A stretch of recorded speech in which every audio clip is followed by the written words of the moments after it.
Baik, kita kan sekarang mau Bible study ya, saudara-saudari. Bible study. Saudara-saudari, Bible study ini yang sesungguhnya adalah belajar memahami perkataan rohani. Jikalau saudara-saudari sekolah, kuliah, belajar sesuatu ilmu pengetahuan, itu semua bukan perkataan rohani. Tetapi Bible study itu adalah perkataan rohani. Ya. Nah, ini dari 1 Korintus ya. 1 Korintus pasal 2. Di sini dikatakan apa? Manusia jiwani. Tetapi kalau di Alkitab bahasa Indonesia itu manusia duniawi. Penting ini terjemahan yang sesuai teks asli.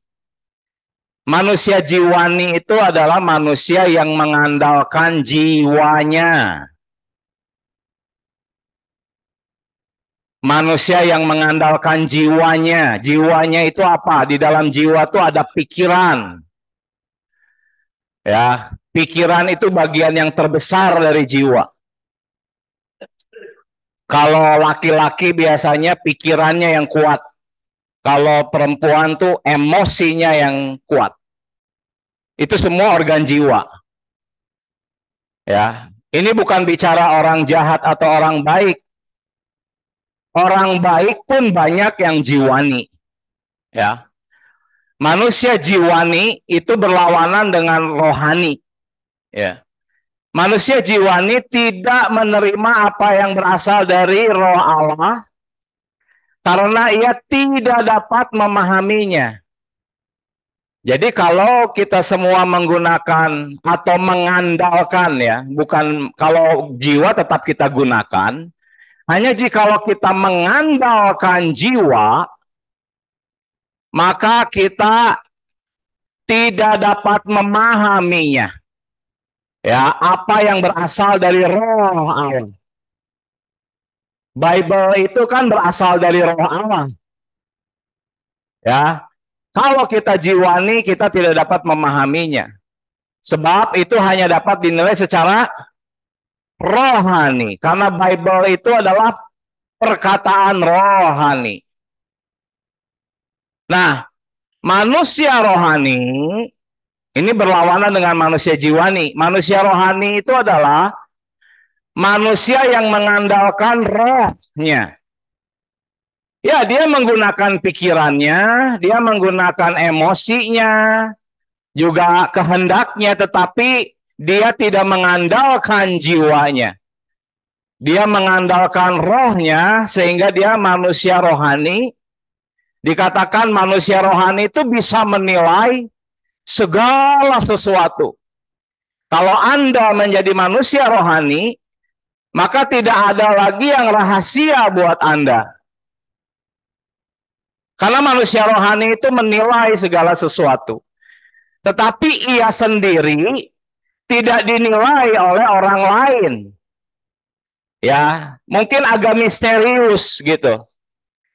Seperti Paulus, Tuhan Yesus, murid-murid Tuhan, tokoh-tokoh iman itu orang-orang misterius gitu.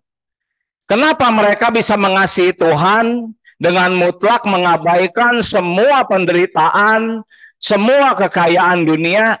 Ini kan misterius, saudara-saudari. Jadi manusia rohani itu menilai segala sesuatu, tapi dia sendiri misterius. Nah, kita ingin menjadi orang-orang macam ini. Lalu dikatakan kami memiliki pikiran Kristus. Inilah manusia rohani. Manusia rohani itu bukan pikirannya, udah bukan pikiran dia, tetapi pikiran Kristus.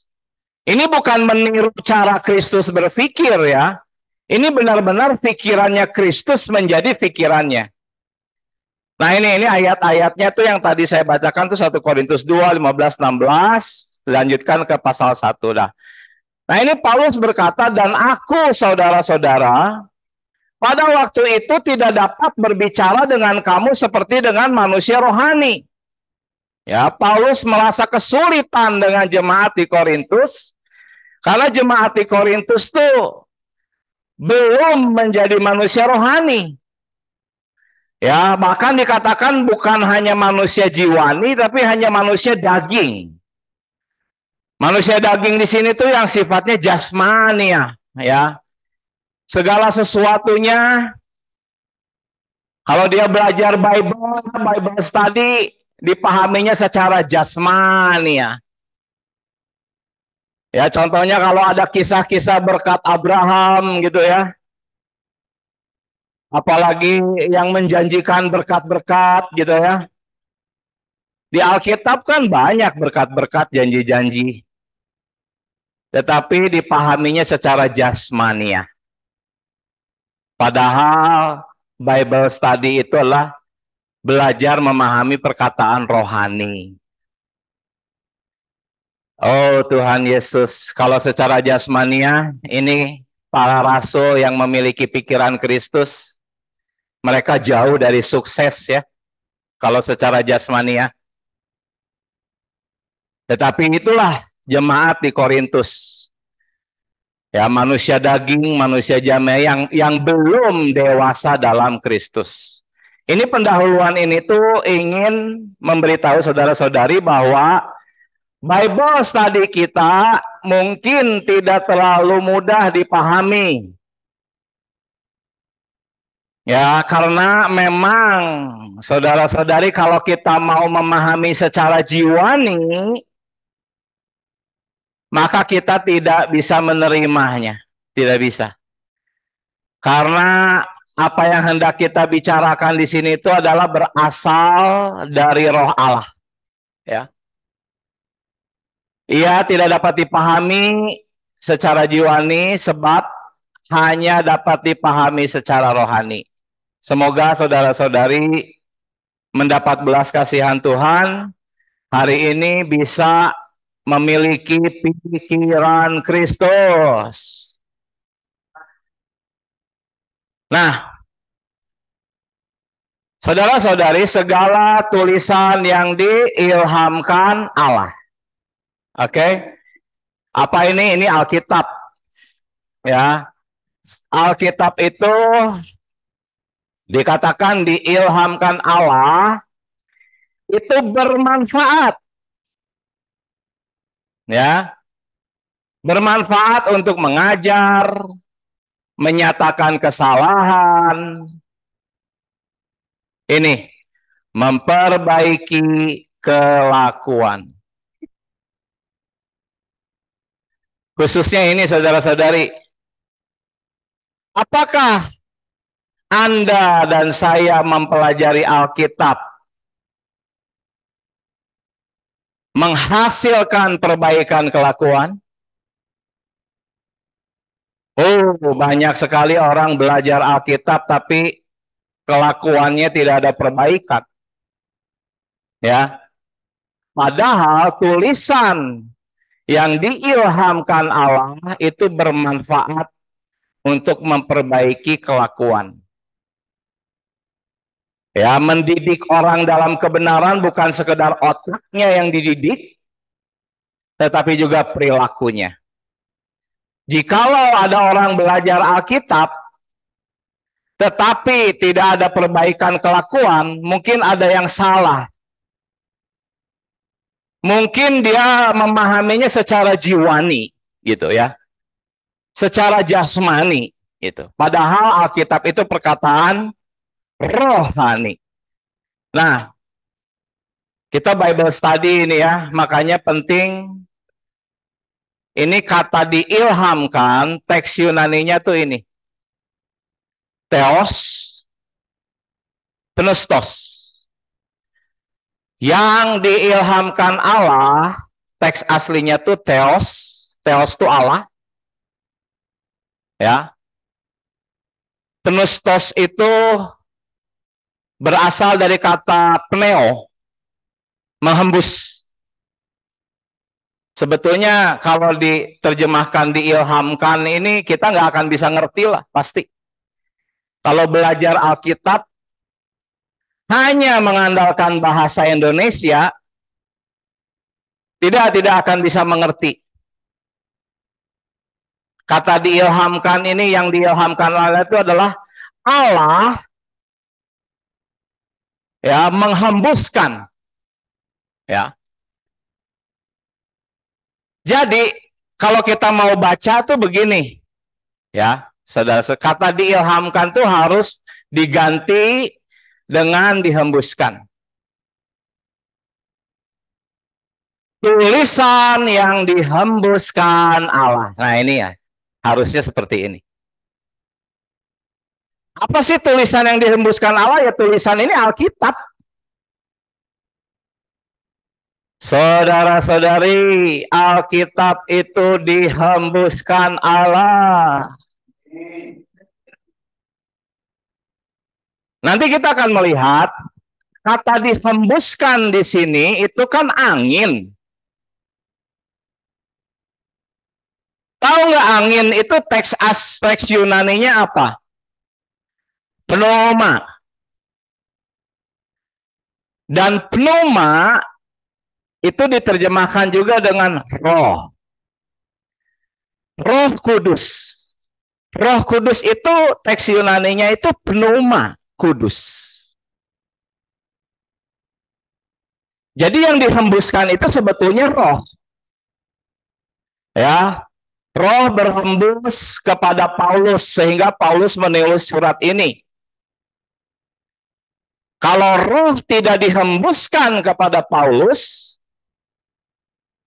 maka Paulus tidak akan dapat menulis ayat ini, ya. Semoga saudara-saudari bisa melihat Alkitab itu buku satu-satunya yang adalah hasil hembusan Allah. Buku lain selain Alkitab itu hanya produk pikiran, produk jiwa. Itulah alasannya tadi saya pendahuluan mengatakan bahwa Bible study itu adalah belajar memahami perkataan rohani. Kenapa? Karena Bible, Alkitab itu adalah menurut Paulus itu tulisan yang dihembuskan Allah. Ya. Nah, sekarang kita mau memeriksa motivasi Bible study itu apa, saudara-saudari.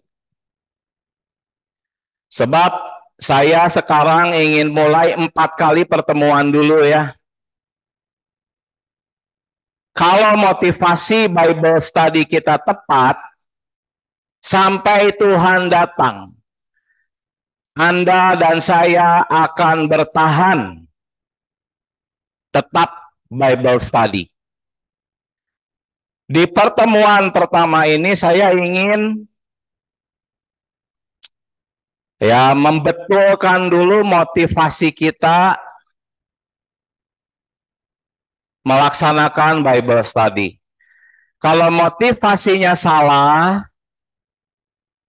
saya percaya Anda dan saya tidak akan dapat bertahan tetap belajar Alkitab. Ya. Tadi kita sudah baca ayatnya kan? Tulisan yang dihembuskan Allah itu apa? Bermanfaat untuk memperbaiki kelakuan. Jikalau motivasi Bible study kita tidak tepat, banyak orang belajar Alkitab, motivasinya tidak tepat, hasilnya kelakuannya tidak diperbaiki. Karena itu kita perlu motivasi Bible study, ya. Bible study itu mempelajari Alkitab, kita ganti aja ya dengan kata mempelajari Alkitab. Amin. Nah, Coba saudara-saudari bacakan sama-sama.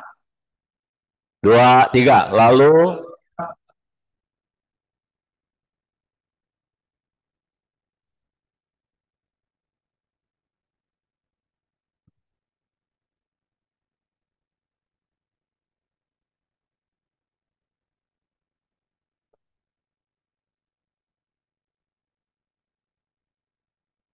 ini zaman Tuhan Yesus belum ada Alkitab Perjanjian Baru ya. Hanya pada prinsipnya sama. Saudara-saudari, yang tertulis di dalam seluruh kitab suci adalah tentang Dia. Bukan tentang berkat jasmani ya. Bukan tentang kesehatan tubuh jasmani. Bukan tentang hal-hal yang lain. Yesus menjelaskan bahwa yang tertulis di dalam Alkitab adalah tentang Dia. Ingat ini. Jangan cari yang lain. Di Alkitab itu adalah tulisan-tulisan tentang Dia.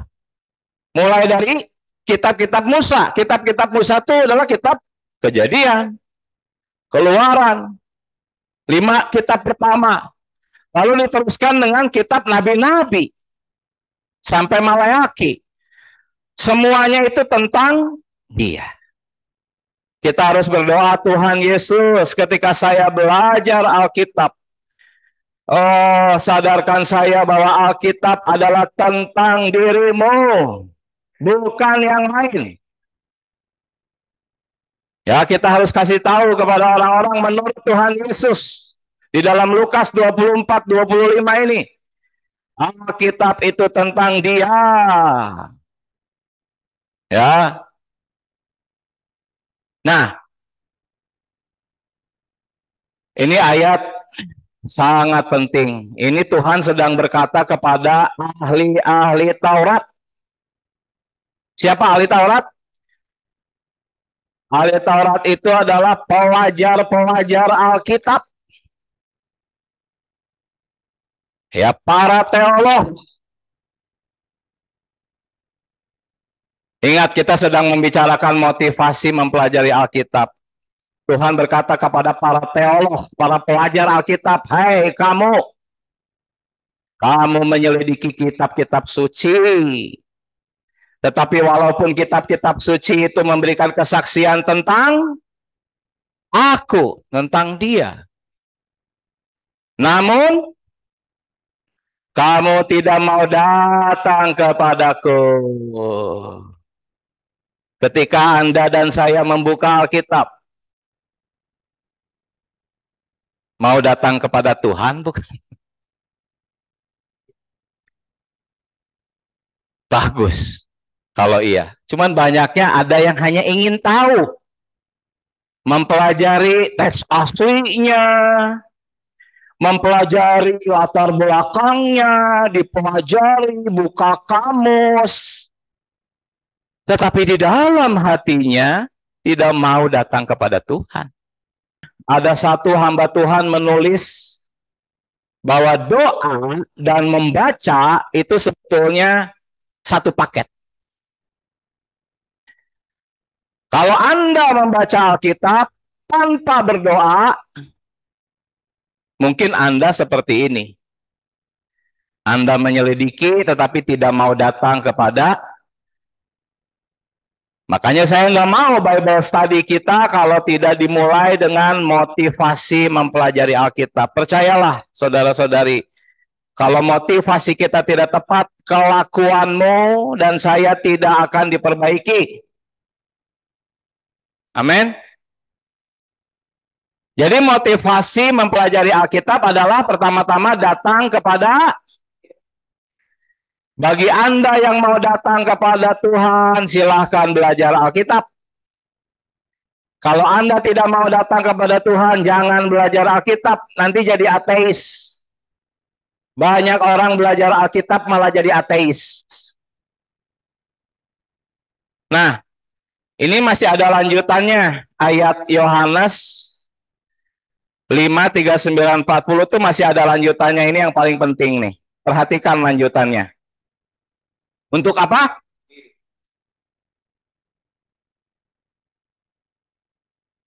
Datang kepadaku, datang kepada Alkitab untuk memperoleh hidup Zoe. Ya. Mengenai hidup Zoe ini nanti kita bahas ya. Yang kemarin ikut di Cibaduyut sudah mendapatkan sebagian. Cuman untuk sementara kita perhatikan saja bahwa motivasi mempelajari Alkitab adalah datang kepada Kristus untuk memperoleh hidup ini. Kita lihat di dalam Yohanes 14 ayat 6. Yesus berkata, akulah hidup Zoe itu. Jadi untuk sementara sebelum kita perdalam kata Zoe, pahamilah dulu bahwa motivasi mempelajari Alkitab adalah datang kepada Kristus untuk memperoleh Kristus. Karena Zoe itu adalah Kristus. Berapa banyak di antara kita yang pernah diajarkan bahwa baca Alkitab itu untuk mendapatkan Kristus? Kata mendapatkan Kristus aja juga mungkin tidak terlalu sering kita dengar ya. Semoga bisa terus ikuti. Saudara-saudari, Alkitab itu kan firman kan? Ya. Alkitab adalah firman. Tadi kita sudah bahas bahwa perkataan Alkitab itulah perkataan rohani ya. Lihat Tuhan berkata apa? Firman yang kukatakan adalah hidup Zoe. Tidak mudah sekali lagi. Tadi kita sudah baca manusia jiwani tidak dapat memahami yang berasal dari roh Allah. Makanya kalau kita mengandalkan jiwa pada siang hari ini, kita dibingungkan apa ini firman adalah hidup. Apa sih firman adalah hidup? Yang kita tahu kan firman itu tulisannya. Hah? Firman kan tulisan. Ini kenapa Yohanes mengatakan firman itu hidup? Nggak mudah memahaminya. Tapi nggak apa-apa, saudara-saudari belum terlalu paham, terus saja nikmati bentar ya. Ini semua ayat loh, nggak ada tulisan saya, semua ayat, lihat. Firman adalah hidup, dan hidup ini adalah Kristus. Akulah hidup, kata Tuhan. Cocok nggak? Yohanes 1 ayat 1, pada mulanya adalah firman. Firman itu siapa? Firman itu bukan tulisan. Firman itu adalah Allah. Dan firman itu menjadi, ya memang Alkitab itu firman Allah, nggak salah. Tetapi itu esensinya, firman itu adalah Allah, firman itu menjadi manusia adalah Kristus, firman itu adalah hidup Zoe. Tuhan berkata, akulah hidup Zoe. Jadi sekali lagi, motivasi mempelajari Alkitab itu bukan untuk mempelajari tulisan, tetapi untuk datang kepada Kristus mendapatkan hidup Zoe itu. Hidup Zoe itu adalah firman. Ya, apakah ini mudah dipahami? Sulit dipahami oleh pemikiran, oleh jiwa manusia itu sulit. Itulah sebabnya tadi di pertama kita mengatakan manusia jiwani tidak akan menerima perkataan-perkataan yang rohani. Firman hidup. Loh, sekarang ada kata firman hidup. Ya. Alkitab adalah firman. Betul? Tetapi Alkitab itu bukan firman hidup. Ya. Kalau gitu Alkitab nggak berguna dong. Oh ya, berguna. Kalau nggak berguna, ngapain kita sekarang belajar Alkitab? Cuman ingat, Alkitab itu bukan firman hidup. Yesus disalibkan oleh para pelajar Alkitab. Orang-orang yang belajar Alkitab lah yang menyalibkan Tuhan. Kenapa? Karena mereka itu menyelidiki kitab-kitab suci, namun tidak mau datang kepada Tuhan. Mereka tidak mau firman hidup. Ya, mereka hanya mau Alkitab yang tulisan mati. Nah, masih banyak fakta-fakta yang mau saya tunjukkan. Paulus di dalam Filipi 2 ayat 16 berkata, berpeganglah kepada firman hidup. Ya. Saya nggak tahu berapa banyak orang Kristen yang pernah mendapatkan pelajaran siang hari ini. Saudara-saudari, firman hidup itu bukan benda mati. Bukan tulisan hitam di atas putih.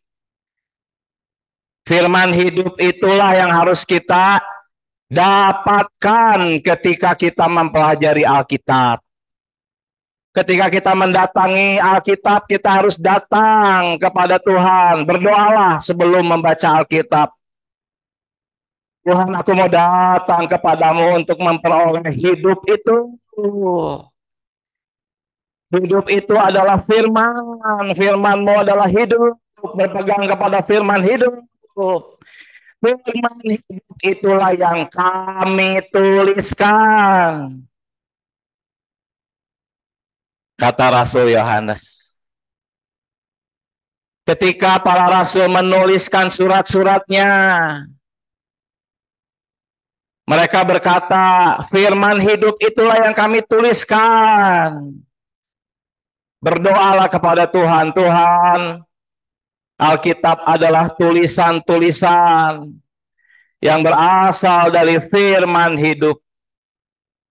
Ketika saya mempelajari Alkitab, tolong Tuhan saya mendapatkan hidup itu ya. Mengenai hidup ini nanti ada kelasnya tersendiri, kita akan bahas ya. Saya lanjutkan. Saudara-saudari di sini banyak yang menjadi pemberita firman. Ya, di kebaktian-kebaktian kecil, di kebaktian-kebaktian besar, saudara-saudari, Bible study adalah supaya bisa memberitakan firman. Tapi apakah Anda memberitakan firman yang hidup? Kalau Anda memberitakan firman yang hidup, orang-orang yang mendengarkan pemberitaan Anda akan mengalami transformasi. Amin. Nah, saudara-saudari lihat, perjanjian baru. Apa perjanjian baru? Zaman kita kan? Kita hidup di zaman perjanjian baru kan? Kita hidup di zaman perjanjian baru yang tidak terdiri dari hukum tertulis. Tetapi dari roh. Nah ini bahayanya ini. Hukum yang tertulis mematikan. Orang-orang Farisi, ahli-ahli Taurat itu mati. Karena mereka sudah mati, jadi mereka tidak lagi merasakan dosa. Tidak lagi merasakan takut akan Allah. Padahal mereka mempelajari hukum tertulis. Banyak juga sekarang orang belajar Alkitab. Tetapi yang mereka pelajari adalah hukum tertulis. Sehingga di satu sisi mereka belajar Alkitab, di sisi lain masih tipu-tipu ya.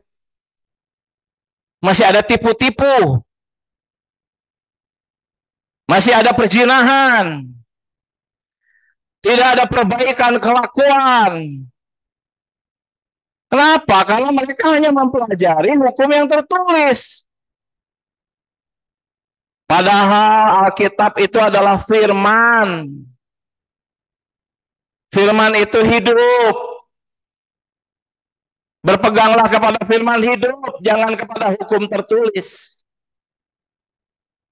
Saudara-saudari, kalau ya Anda dan saya, misalnya ada orang berdosa, lalu Anda datangi orang berdosa itu, kamu berdosa. Kitab ini ayat sekian berkata, jangan berbuat dosa itu. Nah, itu kamu berarti sedang menggunakan hukum tertulis. Kamu menjadikan ayat-ayat suci sebagai hukum tertulis. Nggak boleh gitu ya, kamu berdosa. Artinya, Anda hanyalah pemberita hukum tertulis. Orang yang digituin tuh tambah mati. Tidak akan berubah.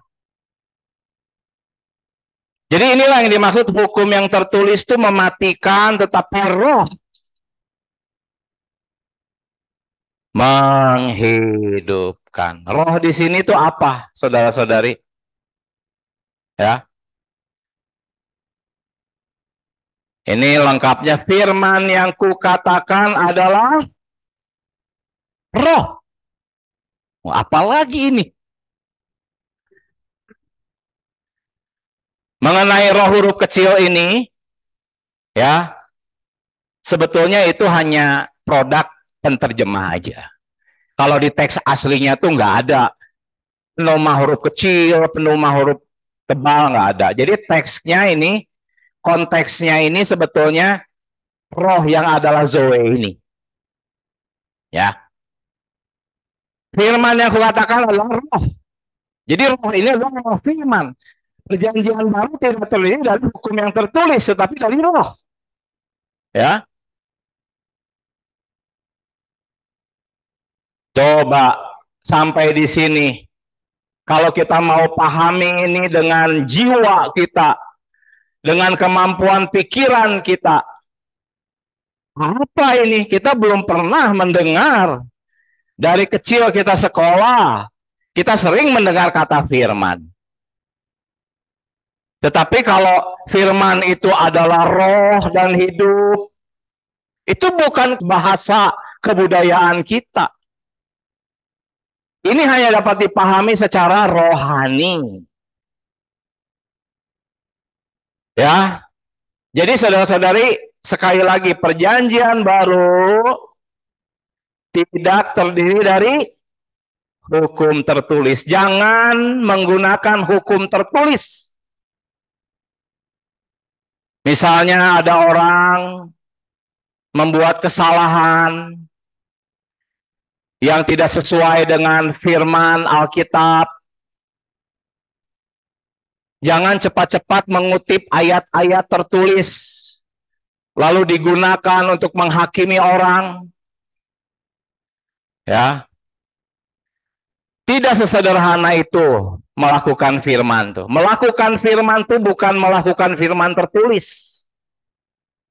Sebab kalau melakukan firman adalah firman tertulis, maka kita kembali ke zaman hukum Taurat. Di zaman hukum Taurat, semua perintah tertulis. Dan semua orang-orang Israel melaksanakan perintah yang tertulis. Perjanjian baru nggak seperti itu. Perjanjian baru bukan melakukan firman tertulis. Wah, ini banyak sekali sebetulnya yang harus dikatakan, hanya kita maju lagi ya. Jadi, saudara-saudari, saya mau menyimpulkan dulu, motivasi mempelajari Alkitab apa? Datang kepada Kristus yang adalah Zoe itu. Ya, pada mulanya adalah firman. Firman itu siapa? Telah menjadi manusia. Berarti firman itu adalah Kristus itu sendiri. Firman yang kukatakan adalah roh. Karena itu perjanjian baru tidak terdiri dari hukum yang tertulis, tetapi dari roh. Roh di sini adalah firman itu sendiri. Jikalau kita tidak mengandalkan firman tertulis, tetapi mengandalkan roh, roh itulah yang akan menghidupkan. Orang-orang yang kita layani, orang-orang yang mendengar pemberitaan firman roh, itu akan hidup. Ya, akan hidup dari kematian. Sekali lagi, ini ayat yang tadi kita baca. Segala tulisan yang dihembuskan Allah. Pernah nggak saudara-saudari mendengar bahwa tulisan, yaitu Alkitab, itu dihembuskan Allah? Susah ya pelajarannya ya. Inilah Alkitab. Tulisan yang adalah Alkitab itu sebetulnya dihembuskan Allah. Karena itu janganlah kita hidup di dalam hukum yang tertulis. Saudara-saudari, motivasi kita mempelajari Alkitab bukan untuk mempelajari tulisan. Kita mempelajari Alkitab adalah untuk memperoleh hidup itu. Kenapa? Karena tulisan yang kita mau pelajari, yaitu Alkitab, itu adalah hembusan Allah. Jikalau kita mendapatkan firman yang hidup ini, maka manfaatnya akan Anda dan saya rasakan. Saudara-saudari, berapa banyak kita yang mengalami putus asa terhadap diri sendiri.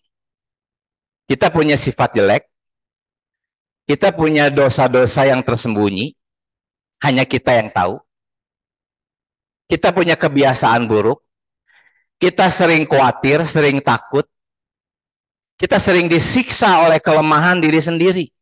Kita punya sifat yang seringkali menyusahkan diri sendiri. Kita berdoa, Tuhan tolong saya mau berubah. Tolong saya Tuhan. Lalu kita mulai rajin baca Alkitab, kita pelajari Alkitab, rajin ke gereja. Tapi nggak ada perubahan kelakuan. Tidak ada perubahan tingkah laku.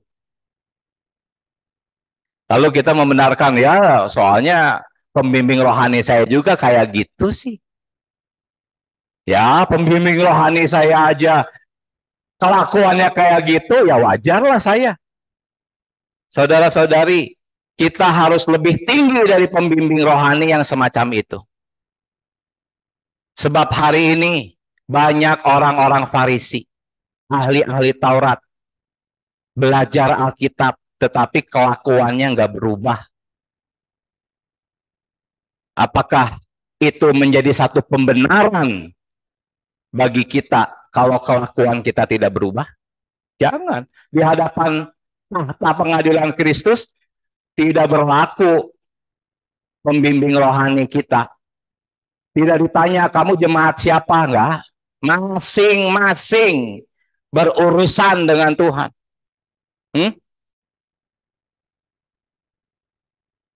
Ya, maksud saya apa, poin saya? Tulisan yang dihembuskan Allah tuh bermanfaat loh saudara-saudari. Bermanfaat untuk mengajar, menyatakan kesalahan dan memperbaiki kelakuan. Kita harus berdoa, Tuhan Yesus, selama ini saya sudah baca Alkitab banyak, Tuhan. Saya sudah baca dari Kejadian sampai Wahyu berulang kali. Bahkan saya hafal banyak ayat Alkitab. Saya mengerti doktrin-doktrin Alkitab. Tuhan berkata, kamu menyelidiki kitab-kitab suci. Tetapi walaupun kitab-kitab suci itu memberikan kesaksian tentang aku, kamu tidak mau datang kepadaku untuk memperoleh hidup Zoe itu. Tadi kita sudah lihat semua ayatnya, firman itu adalah hidup Zoe.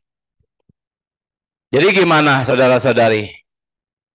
Oh Tuhan Yesus. Kita lihat di sini, ada dua yang saya beri tanda merah. Ada firman itu, ada kitab suci atau tulisan ya.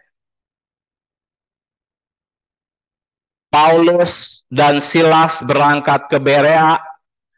Orang-orang Yahudi di kota itu menerima firman itu dengan segala kerelaan hati, dan setiap hari mereka menyelidiki kitab suci. Ahli-ahli Taurat menyelidiki kitab-kitab suci, tetapi tidak mau datang kepada Tuhan. Tetapi orang-orang di Berea rela hati menerima firman yang dari Paulus. Padahal firman yang dari Paulus itu bertolak belakang dengan ajaran-ajaran tradisi mereka. Tapi mereka rela. Dan akhirnya mereka menyelidiki kembali kitab suci itu. Jadi, jikalau Anda mau mempelajari Alkitab, ketika Anda menemukan hal-hal itu berbeda dengan apa yang Anda pahami, jangan buru-buru menolaknya ya. Doakan, bukan berarti harus diterima juga. Hanya rendah hatilah, rela hatilah untuk terbuka. Seperti orang-orang di dalam kota Berea ini. Mereka menerima firman itu karena Paulus memang membuktikannya. Ya. Jadi kita perlu menyelidiki kitab suci. Itu poin saya. Memang bagi ahli-ahli Taurat menyelidiki kitab suci di sini itu negatif. Tetapi menyelidiki kitab suci yang di sini itu positif ya. Kenapa positif? Karena motivasinya ini yang benar ya. Nah, coba saya ini mulai masuk ke penutup. Ini apa? Akibat dari motivasi yang salah dalam mempelajari Alkitab. Ya. Dari tadi kan kita terus membaca ini ya.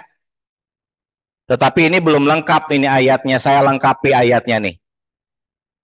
Ini kita baca secara lengkap nih ayatnya. Ada kata tambahan. Sebab kamu menyangka bahwa di dalamnya kamu mempunyai hidup. Ini Tuhan Yesus berkata, kamu menyelidiki kitab-kitab suci. Siapa? Ahli-ahli Taurat. Para teolog yang itu ya.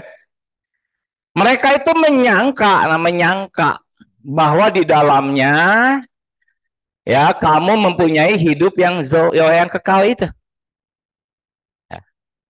Mereka menyangka, ya. Banyak orang belajar Alkitab menyangka bisa jadi hidupnya jadi lebih baik gitu dengan baca Alkitab. Ya, bakal lebih suci gitu. Nggak taunya makin belajar Alkitab makin bobrok. Makin susah untuk melakukan firman Allah. Memang seperti itu sih. Banyak orang menyangka belajar Alkitab itu bakal mempunyai hidup yang kekal, hidup Zoe ini. Ya. Kata Zoe, saudara-saudari, ini arti dalam arti ya yang umum ya dari fine. Ya.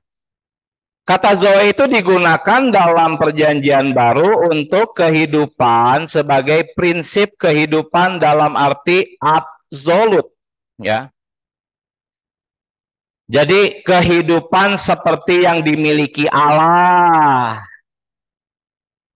Kata Zoe itu adalah hidup, tetapi kehidupan yang seperti Kristus, gitu.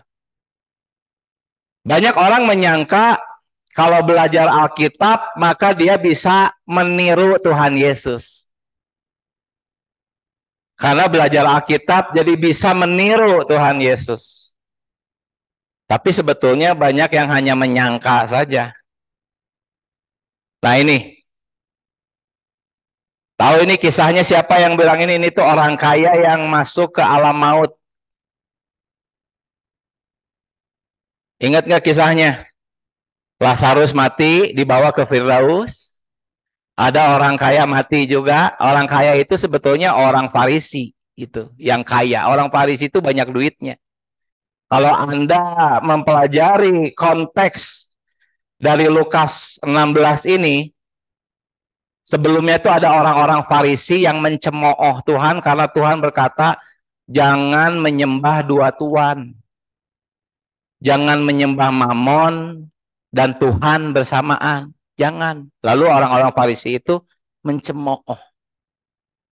Karena mereka tuh banyak uang. Orang-orang Farisi itu. Ya. Setelah itu baru Tuhan melanjutkan dengan kisah ini. Ini orang kaya yang sudah ada di alam maut itu. Dia panggil Abraham pakai sebutan apa? Bapak. Kenapa? Karena dia orang keturunan Abraham. Dia panggil kata Bapak. Ya, dia keturunan Abraham. Yang mempelajari firman itu. Aku sangat kesakitan, tetapi Abraham berkata apa? Lihat, orang kaya itu menyangka punya Zoe. Ya. Abraham berkata kepada dia, anak, engkau telah menerima segala yang baik sewaktu Zoe-mu. Cuman saya kasih tanda kutip nih Zoe-nya nih. Karena apa? Ini tuh dia tuh hanya menyangka punya Zoe gitu. Dia hanya menyangka punya Zoe. Tahu-taunya tiketnya palsu, nggak laku masuk surga. Hah? Oh Tuhan Yesus. Itu semua karena orang-orang hanya mempelajari hukum yang tertulis. Nah, sekarang saya masuk ke dalam ayat penutup. Saudara-saudari, baca sama-sama. Apa dari daging adalah daging, dan apa yang dilahirkan dari roh adalah.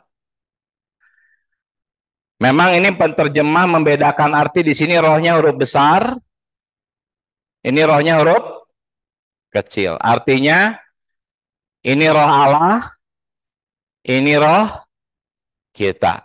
Ya. Nah ini Allah itu roh huruf besar ya. Dan barang siapa menyembah dia harus menyembahnya dalam roh huruf kecil. Artinya harus menggunakan roh. Ya. Nah, ini bisa kita ganti katanya dengan apa? Barang siapa berdoa kepadanya harus dalam roh. Barang siapa membaca Alkitab harus dalam roh, karena Allah itu roh. Roh harus dihampiri oleh roh. Nah, ke depan, Bible study ke depan, inilah yang akan kita pelajari. Sungguh kasihan saudara-saudari, banyak orang Kristen menyangka, ya bahkan nggak sadar bahwa dia tuh punya roh sebetulnya. Orang-orang Kristen memang menyadari, oh aku punya pikiran, Aku punya emosi, aku punya kehendak, tapi jarang yang menyadari ya bahwa mereka tuh punya roh sebetulnya tuh. Sehingga tertipu setan menjadi jiwani. Ya, manusia jiwani tidak menerima apa yang berasal dari roh Allah. Karena ia tidak dapat memahaminya sebab itu hanya dapat dinilai secara, maksudnya tuh harus menggunakan roh. Orang-orang yang menggunakan rohnya, mereka adalah orang-orang rohani. Kalau Anda jiwani, Anda tidak akan menerima apa yang berasal dari roh Allah. Misalnya, saya pegang kayu, saya butuh listrik, saya pakai kayu, ya, colokin listrik, pakai kayu, dapat nggak listriknya? Ketika Anda datang dengan mengandalkan jiwa Anda, pikiran Anda, itu sama seperti pengen dapat listrik pakai kayu. Coba kalau saya pakai logam, colokin ke listrik, dapat listriknya? Nah, logam ini roh kita. Kalau kita pakai roh kita, langsung ada aliran surgawi masuk. Zoe-nya masuk. Hidup Zoe-nya masuk. Kelakuan akan berubah. Manusia jiwani, di dalam jiwa ada pikiran, emosi, kehendak. Itu pun kita gunakan, tetapi kita tidak mengandalkan itu semua. Kita datang menggunakan roh kita, hasilnya pikiran kita jadi jernih, emosi kita stabil, kehendak kita untuk melaksanakan firman Allah jadi kuat. Itulah manusia rohani. Kalau pikiran kita jernih, sebagai manusia rohani, kita akan bisa menilai segala sesuatu sudah bukan merupakan rahasia lagi, tetapi dia sendiri misterius. Dia sendiri misterius, tidak dapat dinilai oleh orang lain. Seperti Paulus. Betapa misteriusnya Paulus. Di penjara kok bisa nyanyi riang. Itu orang-orang aneh. Itu bukan bersandiwara. Saudara-saudari kalau dimasukin penjara tanpa kesalahan, kalau hidup oleh roh, bisa bersuka cita. Jikalau ada masalah, rasanya udah nggak ada jalan keluar, buntu. Benar-benar nggak ada jalan keluar. Tetapi sukacita. Orang-orang di sekitar misterius. Misterius. Tidak bisa dinilai oleh orang lain. Karena dia rohani. Karena dia manusia rohani. Paulus memiliki pikiran Kristus. Itu yang membuat dia tuh misterius. Cuman sayang sekali jemaat di Korintus, ya, Paulus berkata kepada jemaat di Korintus, saudara-saudara, waktu itu saya tidak dapat berbicara dengan kamu seperti dengan manusia rohani, tapi hanya dengan manusia daging yang jasmania, yang belum dewasa. Semoga kita yang di sini bertumbuh ya. Jadi saudara-saudari, kesimpulannya itu sebetulnya ini, ya, Allah itu roh. Barang siapa membaca Alkitab harus membacanya dalam roh dan kebenaran. Caranya gimana? Enggak mudah memahaminya.